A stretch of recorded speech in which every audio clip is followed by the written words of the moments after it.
In my absence today, one of my dear friends, those of you who have been a part of Northplace, you know him, you love him. I always get incredible responses when Pastor Scotty is with us. But Scotty is coming. He's part of the teaching team here. It rotates through at Northplace Church. And I've heard his heart about what he's going to share with you today. It's in line with everything that the Spirit has been saying the last couple weeks through me. And I just want you to open your heart to a word Pastor Scotty Gibbons has for us today. Would you welcome Pastor Scotty to the platform? Hey, good morning, Northplace Church. So good to be with you. Can we put our hands together for Pastor Brian and Haley? Come on, let's just honor them, even in their absence. Let's thank the Lord for them. My wife, Casey, and I love Pastor Brian and Haley, are so thankful for their friendship and even just the privilege to get to be a part of what God's doing in them and through them here at Northplace Church. It's always such a treat to come and to be with them. Let me say this to those of you who maybe are visiting Northplace for the very first time. You've come as a guest. You thought you'd come and check it out. Pastor Brian's not here. He's not preaching. Can I just ask, whenever you leave today and you're like, hey, we tried it, we're out. We're never coming back. Don't do that, please. Don't blame that on me. Come back. He's an incredible preacher. One of my favorite preachers to listen to. As a matter of fact, I was listening to his last few messages, and the one that he shared this past week, he actually started off the message saying, this is one that you'd want to earmark. He said, you want to keep this one handy. And when he said that, it kind of just piqued my curiosity. I was like, I wonder why he'd say that. And then as he continued to preach through the message, I was like, that is why he's saying it, because I would consider last week's message to be one just prophetic in nature and something that I feel like is timely here in the moment, but certainly preparing our hearts for what is to come. So even if you're a regular part of Northplace Church, but you missed last week, you need to jump back online and check that message out. It really, really was powerful. And I'm excited that you're here today, and those who are watching online, so glad that you're staying connected to God's house as you're watching from all over the world, and certainly those who are on site. As a matter of fact, why don't you turn to the person next to you right now and just say, I'm so glad you came to church today. Go ahead, just tell them that. I'm so glad you came to church today. Why don't you turn to the other person on the other side and say, you look like you need some church. Tell them, you look like you need some church today. Hey, since I was here with you last time, I'm excited to share this kind of a cool story. But since I was here last time, it'll be last fall, since I was here, the Lord just did something I was not expecting. I was not ready for this, but I was actually notified that my uncle who had passed away, which that was the sad part, but what I did not know is I was notified, my family was notified, he was very, very wealthy and had left us like a very large sum of money. And it was just kind of interesting to me on a couple of fronts. One is when I read the email, my first thought was I didn't know I had a rich uncle. And then two, I thought this just sounds so easy because all they needed was my bank information and my social security number for me to get my money. And I just thought, this is awesome. So I sent it to them. I'm joking, I did it. How many of you guys have gotten an email like that, though, before? Just like, you have a distant relative who left you $1 gazillion. Just send us all of your personal information, and we will wire it right over to you, right? So it's that story and others that have caused us to become very familiar with that phrase that goes a little something like this. If it sounds too good to be true, it usually is, right? We hear something like that, and we're like, it just sounds too good to be true. So there's a reason why that is a popular saying. And yet I would say because we're programmed to think like that, there are some people who approach the claims of Christ that way. I mean, quite honestly, like they hear about how good God is. They hear about how faithful God is. They hear about how strong God is, about how close and caring that God is. And there's a little bit of skepticism that just says, I don't know, that just sounds too good to be true. That all I have to do is say I'm sorry and surrender my life to Him, and I get to inherit heaven for all of eternity. That just sounds like that might be a little trick there. God may have something up His sleeve. And yet, I think that even for some who say, okay, there seem to be a lot of people who think that, so let me check that out. Man, that's such a powerful point. It killed the lights. I'll try not to do that again, but No. So, totally smacking. Please, Lord, do not humble me at this moment for my lousy joke right there in Jesus' name, Lord. So there are some people, though, because of the fact that a lot of people seem to believe in God, that they would say, okay, let me check this out. Let me see about this whole relationship with God thing. And so as they begin to do it, what can happen is that what they're reading about in the Bible as they're trying to see, what does the Word of God say? And I want to obey what He said. And as they're doing that, what can happen is what they're seeing or reading in Scripture can seemingly be in direct opposition or contradiction with what they're experiencing in life. So they're hearing God is big and strong and can do anything. God is close and caring and loves you and wants to help you. And you're like, well, that's really weird, because if He can do anything and He's willing to love me and care, then why am I going through whatever? And so when what they believe in their heart seems to be contradicted by with what they see with their eyes, they can think, you know what, I should have known. This was just too good to be true. And that's why today I want to talk to you just for a few minutes out of John chapter 11 on this subject of, and here's the title for today. If you're taking notes, you'd like to write the title at the top, here's the title for today. It's Too Good to Not Believe. Too good to not believe. That little phrase right there, that title, that wording, that's original to me. I came up with that. As a matter of fact, I think that somebody should write a song about that. Jason, team, you guys really should just, I think it would go. I mean, call me crazy. I think it could become something special. Just try it and see what happens. Okay, so that's not unique to me. That is a song, but too good to not believe. But here's a question I want to answer today. What do you do when your faith collides with reality? What do you do when what you believe in your heart seems to be contradicted by what you see with your eyes? Have you ever had something not go as expected in your journey with Jesus? You were praying for and believing for a healing in your body or for someone that you're praying for, and you were not healed. The healing didn't come. Maybe for you, you've prayed that God would help you to start a family. You've prayed that you could have children, and despite your sincere prayers and your persistent prayers, you've yet to get pregnant. Maybe you've prayed and asked God to touch the heart of a son or a daughter or a spouse or a family member or friend who's away from Christ and making poor decisions and doing things that's causing them just to go down the wrong path. And you've prayed, you've pled with God. Just God touch their hearts. And instead of there just being this awesome change and turn of direction, they continue unmoved, or even more so, maybe getting worse. And you look at that and you're confused, because certainly God is able and certainly He cares. So what's up? That's similar to a story that we find in John chapter 11. It's the story of Lazarus, and we're going to begin reading with verse 1. Chapter 11, verse 1. If you're ready for this, say, uh-huh. Come on, if you mean it, say, oh yeah. John chapter 11, verse 1, it says, Now a man named Lazarus was sick. He was from Bethany, the village of Mary and her sister Martha. This Mary, whose brother Lazarus now lay sick, was the same one who poured perfume on the Lord and wiped His feet with her hair. So the sisters sent word to Jesus, Lord, the one you love is sick.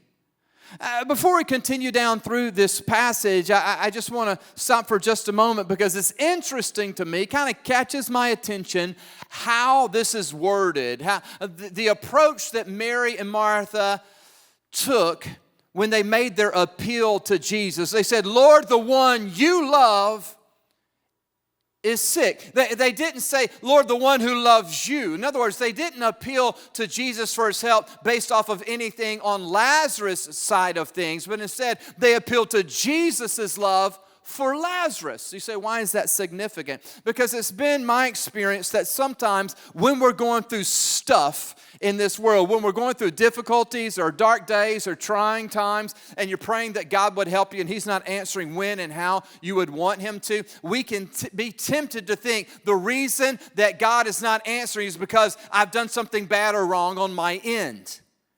In other words, maybe I have not prayed loud enough. I haven't prayed the right way. I didn't use enough Christian verbiage or phraseology, or maybe it's because I've done too much wrong. Maybe I've made too many mistakes. And so God's unwilling to help me.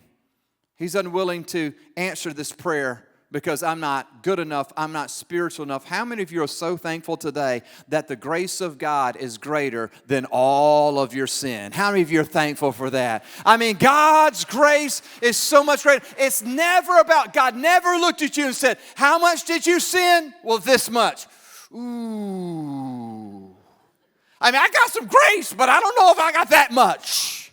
How many of you know that His faithfulness to you is so much better and will always be so much greater than your faithfulness to Him? It's never about what I bring to the table. It's about me acknowledging that when I come to the table, I have nothing to bring. And so I am completely and totally dependent on His grace, His mercy, and His help.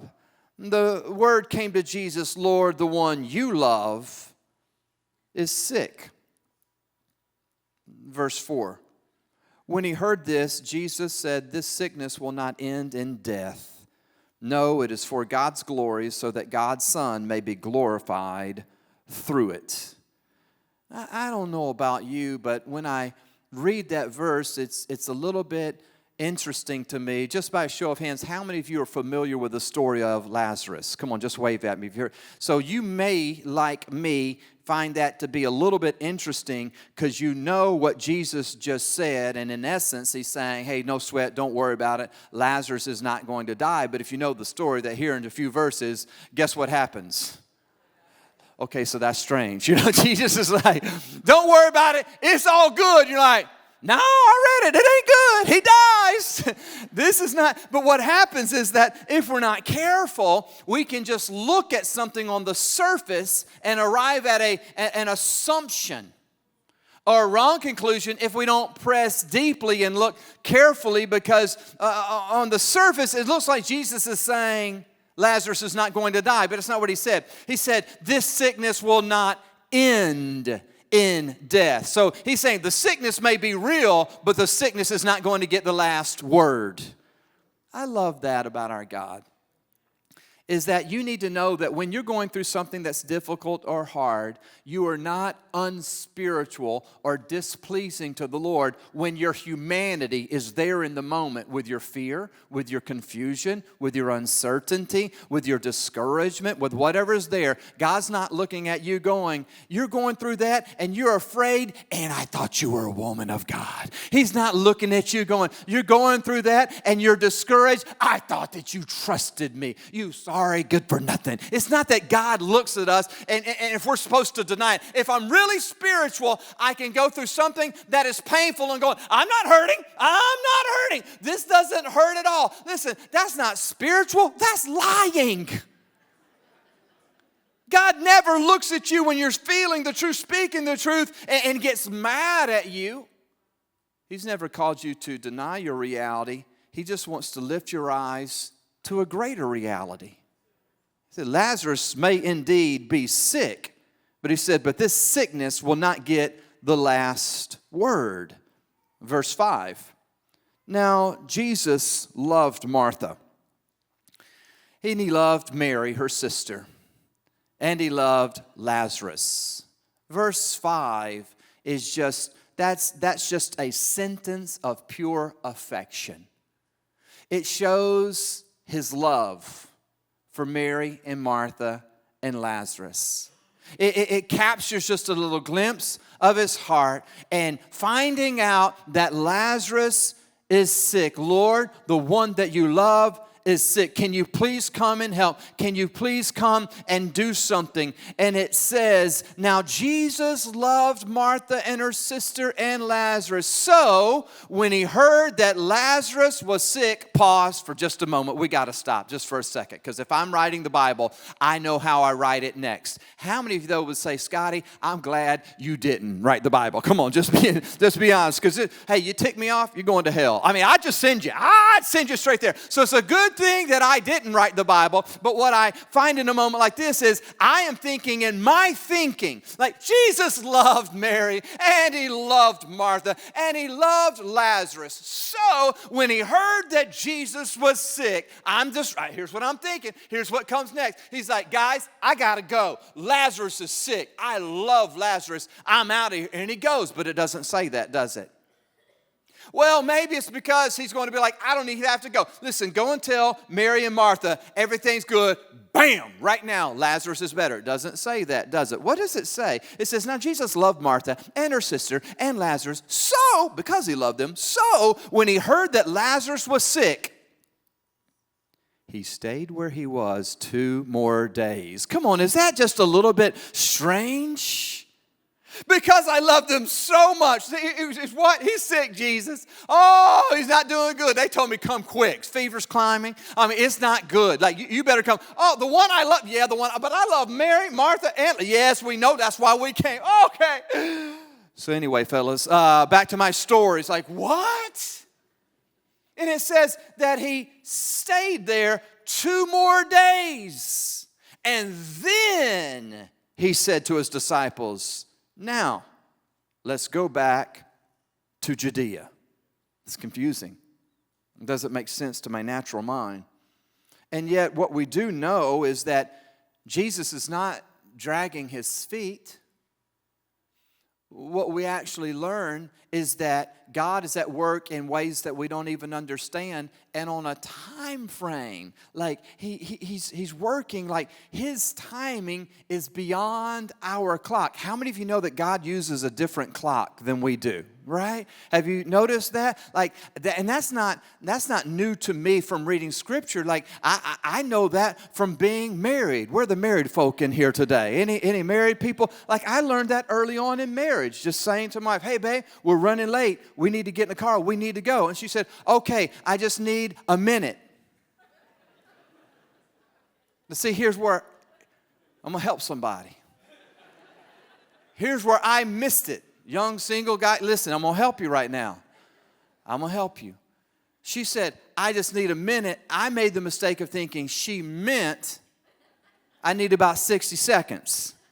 Because I'd been told all my life that's what a minute was. And so I slipped into that trap. And so I thought, I better go start the car. She's about to be here in a minute. What she really meant is, you've got time to go mow the yard, take a shower, and watch the news, and I might be ready. That's what she was really communicating. And so I had to discover that, my wife has a different clock than I use. And so that was a growing process, and we're still working through it today. Pray for me as you think of us. But Jesus had a different clock, and so it looks like he finds out that the one that he loves is sick, and so he just misses time management. He's just like, he kind of like loses track of time. It's like, okay, I really should come and help, but got caught up in what I was doing, and 2 days later, oh yeah, Lazarus, I probably should go back now, but that's not what's happening. Verse 11. After he had said this, he went on to tell them, our friend Lazarus has fallen asleep, but I'm going to wake him up. And his disciples replied, Lord, if he sleeps, he will get better. I wonder how many times, if we could watch the movie of those days and see every encounter, I wonder how many times Jesus went, here we go again. Like, I wonder how many times he's like, hey, listen, it's time to go back. Our friend Lazarus has fallen asleep. I'm going to go there and I'm going to fix it. And they're like, oh, I'm sick. I guess it wasn't that big of a deal. He's just, if he's asleep, well, he's going to get better. And Jesus is like, okay, you guys. Verse 13, he says, Jesus had been speaking of his death, but his disciples thought he meant natural sleep. So he told them plainly, Lazarus is dead. And they're like, oh, that kind of sleep. Okay, that's a deep one. That's deep sleep. I love what it says in verse 15. He says, and for your sake. And for your sake, I'm glad I was not there. Lazarus has died. I'm going there to wake him up. I was not there to keep him from dying, but I'm going there to wake him up. But I'm glad I was not there to keep him from dying. I'm glad I wasn't there to stop this for your sake. Are you connecting the dots with this? He's beyond our time. He's working at a depth and in layers and levels of our lives that we don't even understand. We don't even know. We don't even realize what he's doing. We're just up here going, he's asleep? Well, if he's asleep, like, no, you're stuck right here. I'm working in ways. There's stuff going, and I'm doing this for your benefit. Some of you need to hear that today because some of the stuff that you're going through, you're like, if you really loved, if you really cared, you would do something different. He's like, you don't understand what I'm doing and the timing in which I'm doing it. The reason I'm doing it is for your sake, for your benefit. He says, I'm glad that I was not there so that you may believe. So let's go to him. In verse 21, Martha comes up to Jesus as Jesus is now there on the scene.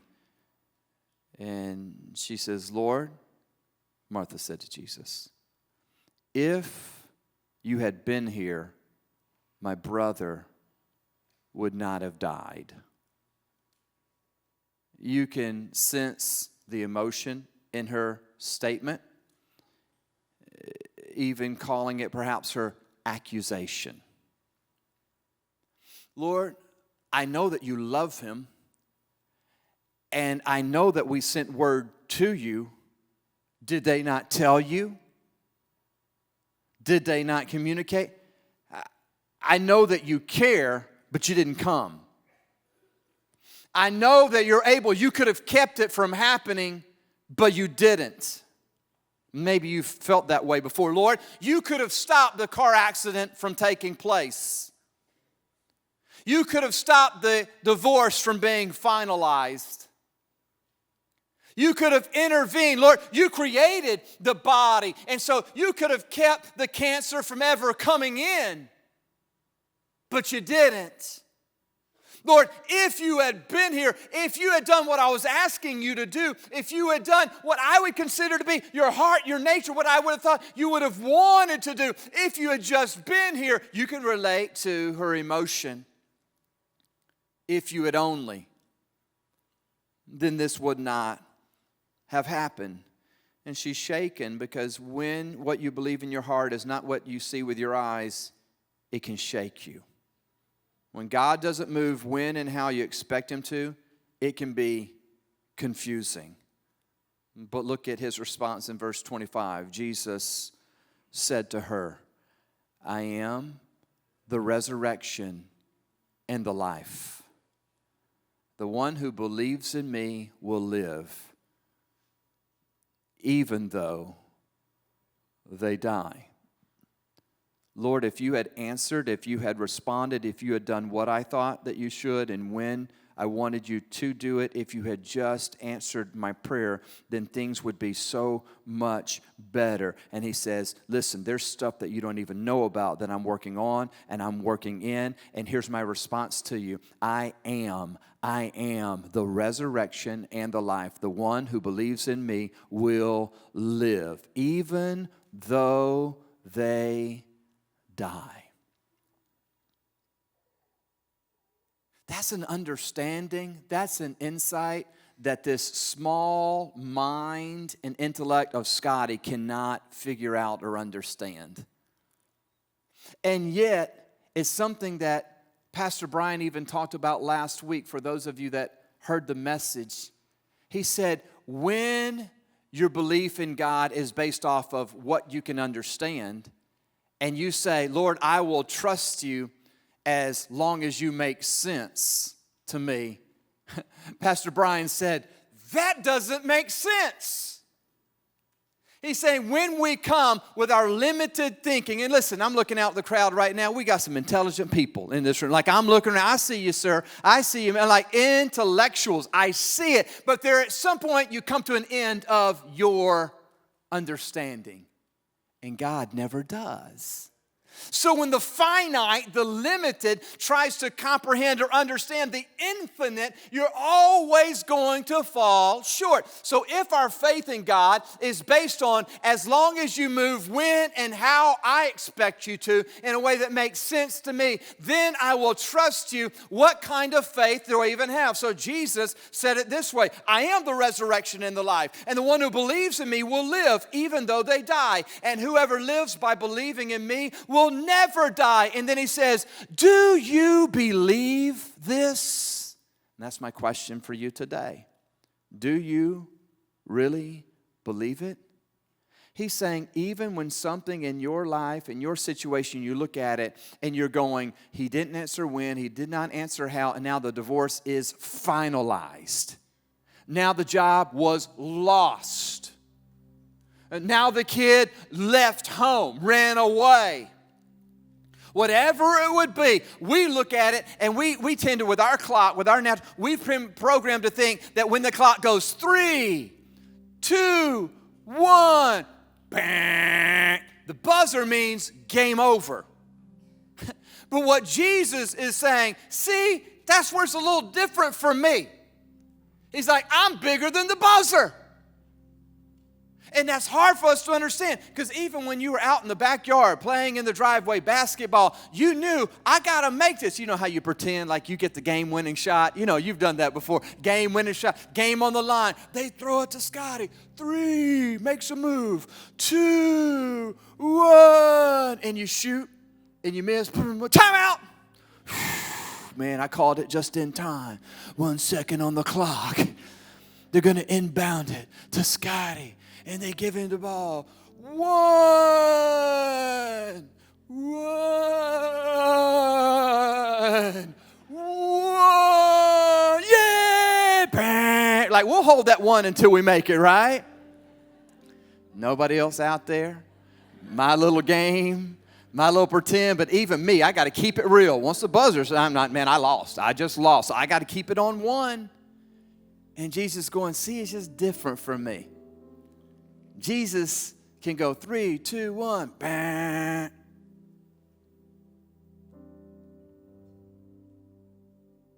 Back to a minute left. Back to 30 seconds left. Back to a year left.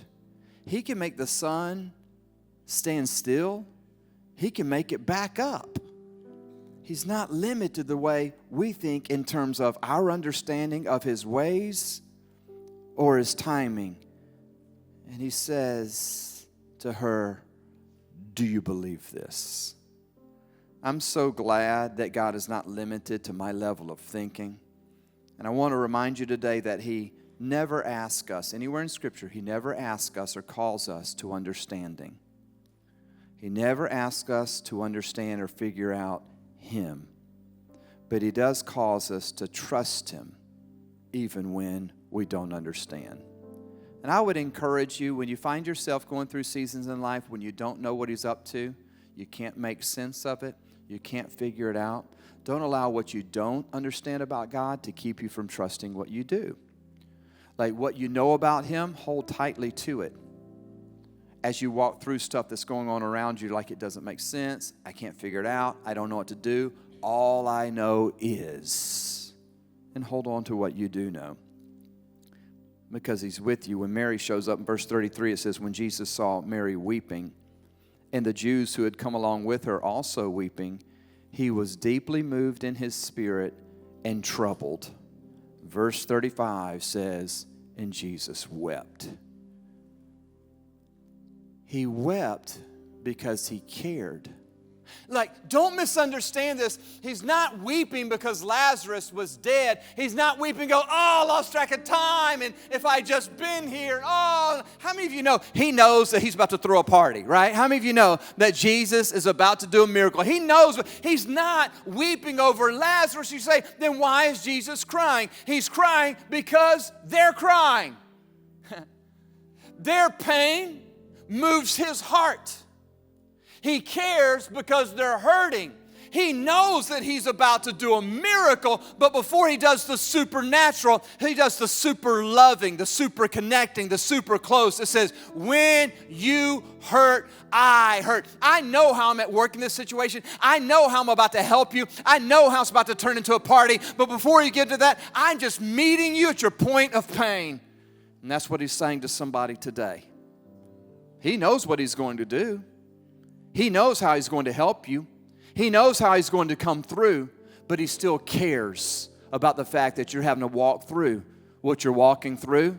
But he also knows he's doing a deep work, and it's for your good that he's saying, I'm glad that even though it's difficult, I'm glad that I didn't save you from the process, because there's purpose tied to your pain, and there's going to be a party and celebration. Just trust me.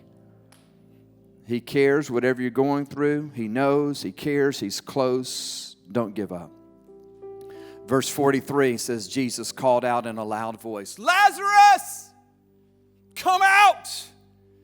It says the dead man came out, his hands and feet wrapped with strips of linen and a cloth around his face. You know what it strikes me about this scenario here is that there are three different perspectives. One is Mary and Martha's and going, if you had just been here, but now it's too late and it's over. Then you got Jesus on this side going, here's my perspective. I care about what you care about. I'm hurting because you hurt, but I also know what I'm about to do. And so I know this ends well. And then there's a third perspective. Have you thought about this one? What was Lazarus' perspective? He had left this world, all the brokenness, all the sin, all of the pain, and he was free from that and stepped across the line into eternity. And there he is like, oh, why did you? He's like, okay, I'll call him. Lazarus, he's like, no. Lazarus, come out. Come on back. I don't know, maybe Moses was like, hey, bro, you know you hear him? Quit acting like you don't hear him. He hears you. I think Moses is going to turn him in. I don't know. Lazarus, come on back. Lazarus like, hops on out the grave. But if it me, I had to be like, why? We missed you. Man, y'all could have come to me. You didn't have to bring me back here. Perspective.